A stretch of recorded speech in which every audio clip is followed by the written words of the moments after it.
Corona vaccine के आपात इस्तेमाल को मंजूरी देने के लिए आज अहम बैठक चल रही है। Pfizer, Serum Institute of India और भारत बायोटेक ने Central Drugs Standard Control Organisation से वैक्सीन के आपात इस्तेमाल की मंजूरी मांगी है और सीडीएससीओ की एक्सपर्ट कमेटी इन कंपनियों की मांग पर फैसला करेगी। पूरी खबर बताने के लिए हमारे सहयोगी ब्रजेश कुमार हमारे साथ इस वक्त जुड़े हैं। ब्रजेश, बताइए क्या है पूरी खबर। बिल्कुल, आज जो है एक्सपर्ट कमेटी के सामने जो तीनों वैक्सीन बनाने वाली कंपनियां हैं, इनके जो रिप्रेजेंटेटिव हैं, वो अपने अब तक का जो भी उनके पास डेटा है वैक्सीन को लेकर के, वो सारा उस डेटा का प्रेजेंटेशन दे रहे हैं।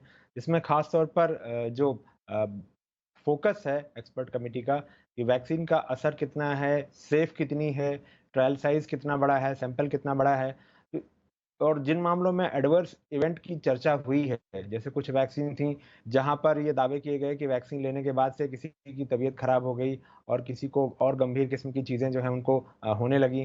तो उन सारी चीजों पर सब्जेक्ट एक्सपर्ट कमेटी सफाई मांग रही कि क्या इसका असर जो है वैक्सीन की वजह से था या वैक्सीन से कोई लेना देना नहीं था।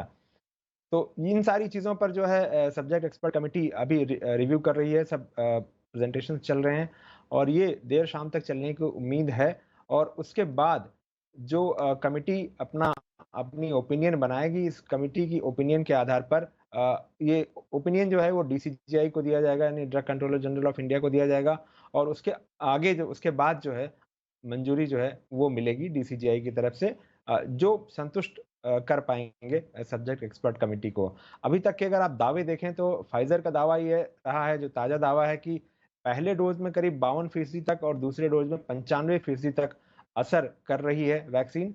और साथ ही किसी भी तरह के लोगों पर इसका अगर ट्रायल किया जाए तो कोई वेरिएशन बहुत ज्यादा नहीं है वैक्सीन के असर में।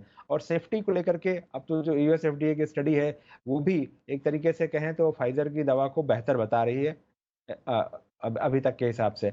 एस्ट्राजेनेका का जो दावा था कि 70% तक असर करती है, तो उसका अपना दावा है। इसके अलावा भारत बायोटेक की जो अपनी देसी वैक्सीन है, इसका अभी तो फेज 3 चल रहा है। इसका कोई आंकड़ा अभी तक जारी नहीं हुआ कि कितना असर कर रही है ये, लेकिन ये भी एक कंटेंडर है।